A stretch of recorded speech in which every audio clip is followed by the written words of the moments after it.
आज हम चर्चा करने के लिए बैठे हैं मेरे इर्द गिर्द। ये जो पौधा है अकरकरा, यह हमारे जो प्राचीन ग्रंथ हैं आयुर्वेद के चरक, सुश्रुत आदि ग्रंथ में, हालांकि उनमें इसका वर्णन नहीं उपलब्ध है।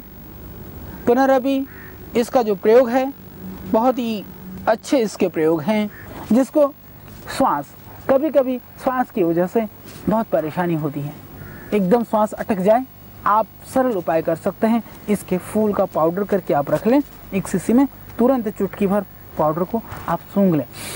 सूंघने मात्र से आप देखेंगे श्वास का जो अवरोध है वो खुल जाएगा, आपको तुरंत इससे लाभ मिलेगा।